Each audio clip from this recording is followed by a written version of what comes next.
although our age might tell you we're kids, our capabilities are nowhere near from that.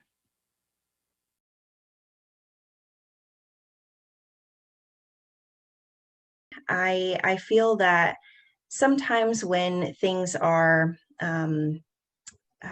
controversial topics, the adults in schools, especially teachers, might encourage students to host debates on these topics. So I know that when I was in school, I was asked to debate things like queer rights or trans rights or the rights of people of color in our country. And those were really actually harmful moments for me as a student growing up, because I felt it should be pressed that these rights should be a given, right? We shouldn't really have to be made to debate our space and our existence, especially not in a school environment. Arab, Muslim student at my school, I get stares and side comments, and over the years, I've kind of bottled it up, but I had enough of it last year. And I told my teacher and I asked her if I could be excused just from this lesson because I was uncomfortable with the stares and the side remarks and the comments that I was hearing in my own class. Like, I should be able to feel safe in my class, not feel like I'm being pinpointed by my whole class and even my teacher, because when I asked her if I could be excused, she told me that it's basically not that big of a deal, and like I should just blow off like the side remarks. We have counselors that are already overburdened with the amount of students that they're handling, and when we're throwing two different jobs at them, when there's one that they have to get done by set deadlines, it creates this sense where the other one isn't as important. And at least from what I've noticed in my school, it's said that the good student to counselor ratio is 250 students to one counselor. And at my school, there's 4 counselors and around 18 to 1900 students. So counselors are already dealing with 400 plus students. And I think when it comes to scheduling and emotional support, it's quite literally impossible to handle both adequately. And counselors are trained to offer that emotional support and to help in those crisis situations. So I think it would be super beneficial if there were more people hired to do more of the administrative advisory, scheduling changes and all the book work, so that we can let the actual counselors focus on more emotional support for students. My teachers expect me or the students in my class to be social with the general ed students, but then again, I feel like the school is divided between special ed and general ed. So how do you expect us to be social if you don't let us explore and go speak to people? And another thing is that I'm a very independent person, but I see kids around me that need more assistance. Therefore, I believe that there needs to be more people in classrooms to help children, because there's 11 kids and only three people to help. So, aides. I forgot the word, what they're called, but I don't think there's enough people to assist children that need it more than I do. In sixth grade, my English teacher was well spoken. He would always use good vocabulary, except when he would speak to his Black students. When asking for his help, he spoke to me as if I was illiterate. He would talk very slowly, use very simple words. I tried to use good vocabulary when speaking to him, but he would just tell me to speak how I would normally talk. And because of this, I was forced to speak differently just to communicate with him. I was in high school. In my senior year, there was a teacher who took some sort of issue with my name change and my pronouns. And it was the tone with which this teacher said my name. I knew that he was only humoring me. He asked my classmates, and that included 2 of my friends, to raise their hands if they themselves or their families had ever been racist or said racist things to Black people. And I'm the only Black person in class, and everybody, including my teacher, raised their hands, and I had to sit there and watch that my teacher and my classmates proven that they don't accept me and that my classmates don't accept me, and I wasn't welcome. Words such as whitewashed or fake Latina came up, and I remember my geography teacher just standing in the front of the classroom, not saying anything, while her students, my peers, were mumbling under their breath their own assumptions of me. Not only is this incorrect, but it's hurtful and discriminatory as well, and it has stayed with me since. In school, it's not really about what teachers say, it's about what they don't say. They ignore stuff. They ignore gay as a slur, they ignore misgendering and dead naming. They don't speak up, and this creates a really negative environment for queer students in general. And it can be really upsetting and honestly even scary to hear these teachers not speak up for you and just let these hurtful things pass by. Seeing the experiences of others in my school who have changed their name and pronouns, or even come into the school with a name that's not like the legal one, and with like they and them pronouns, and people at my school just pretty much like ignoring it and not using the pronouns that the students have asked for and not using that new name, makes me like uncomfortable coming out of school, because like they're just going to ignore what I want, even though like all my teachers, they like me and they're all super nice, but they just won't take that extra step, which has always made me a little bit uncomfortable. San Diego Pride's youth programs have been my rock throughout my gender journey and my personal activism. I spend time with them twice a week, and I'm always thrilled to be present. I consider a lot of the volunteers there to be family. Community support, whether it be through nonprofits or even through school, has absolutely made the biggest impact on me. Yeah, and the presence of these sorts of clubs on campuses is hugely influential to the success and the well-being of our LGBTQ students. So I really appreciate you bringing that up. For me, my school's community and teachers have had a huge impact on making me feel more comfortable with who I am and acknowledging and celebrating my cultural differences and ethnicity. Just the way they support everyone, and they're open-minded to every student's difficulties and issues. They're more than just a teacher. They're there to guide you. That was actually the closest teacher to me this past year, even though we were all virtual. And she did weekly check-ins and individual check-ins to make sure that all of her students were doing okay. And then she offered individualized support for each one of her students whenever we said that we weren't okay. And she was really lenient with deadlines and grades because she knew that we were all struggling with the virtual format. And on top of that, she was very supportive of all of the extracurriculars that I had going on, and always tried to give me advice or help me find out new ways to manage my time and manage my stress.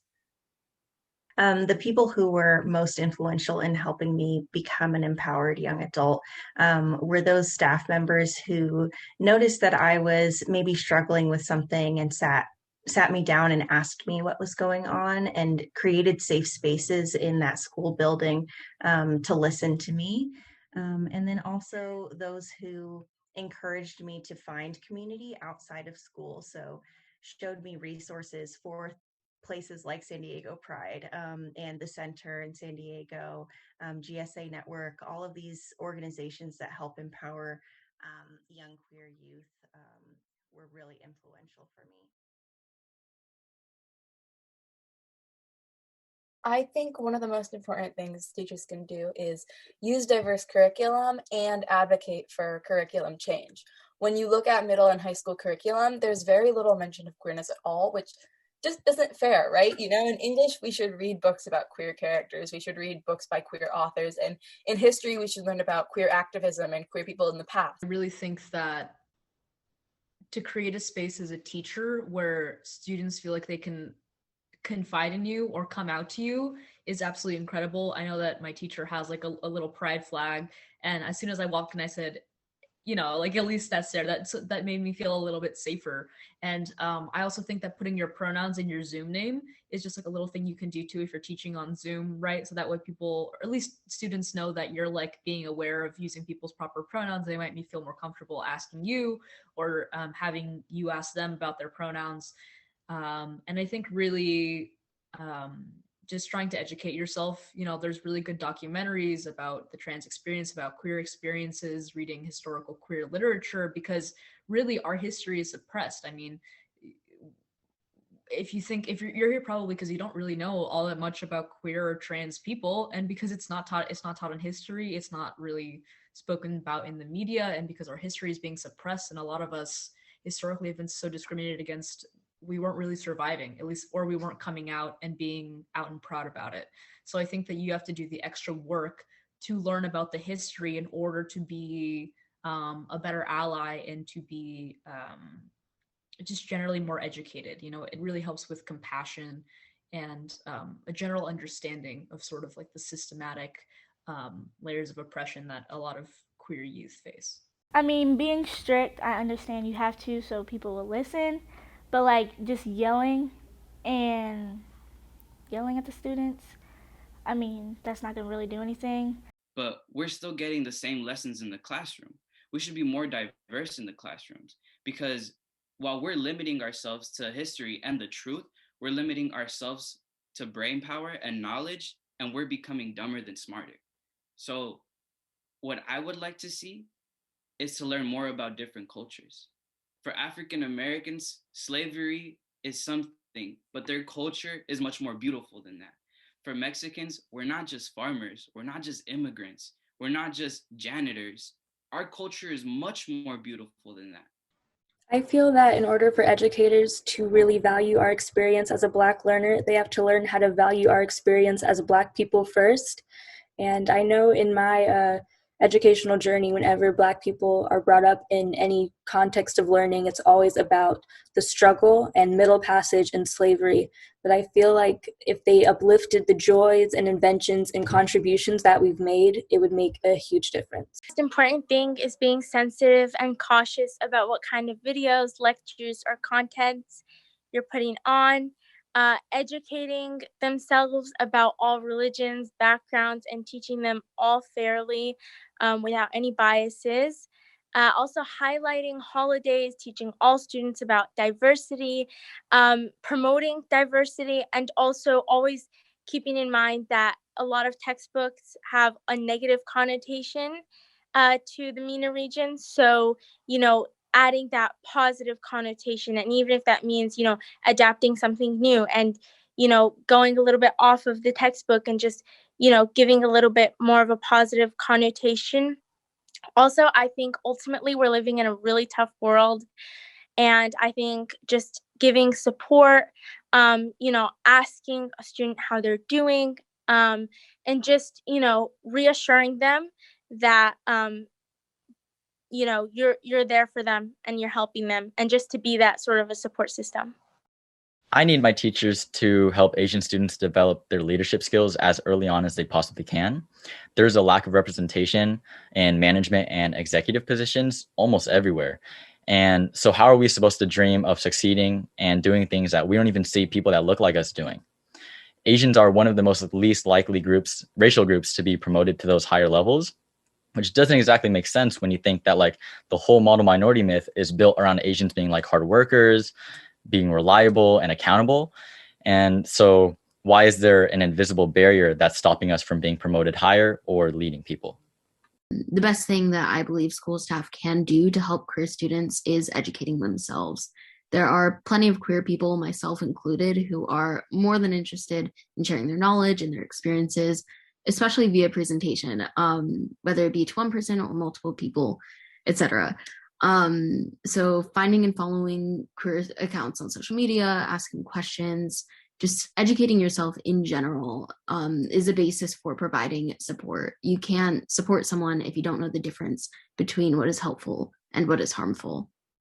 So for me, what I would like from the adults at school, whether it be administrators, teachers, or just any adult, were to be to just keep an eye out on campus. Teachers and educator officials have always taught us since as young as I can remember to never be a bystander. When there is a kid being bullied, to never just watch, to say something about it, to do something about it.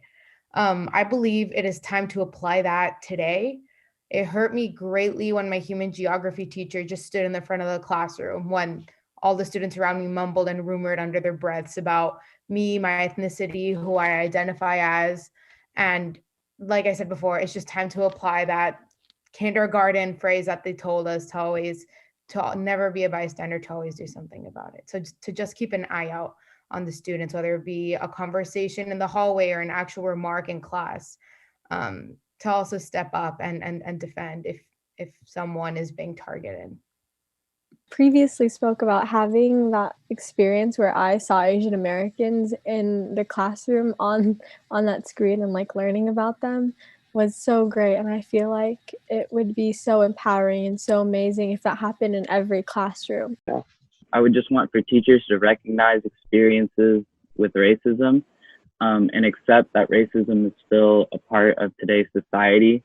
Because the first steps to getting rid of anything is recognizing that it exists. And I think once that they do that, we can overall come together as a community and possibly create a stronger and more powerful community. And to everybody watching and everybody that's going to watch this, like Sidine and Sada and a couple of others said, yes, this is a Middle Eastern, North African panel, but it's something that's happening with so many different minorities, so many different races and ethnicities. And it shouldn't stop here. It shouldn't stop at Middle Easterns. Yes, just because this problem hopefully is going to be resolved doesn't mean that all the problems are going to go away.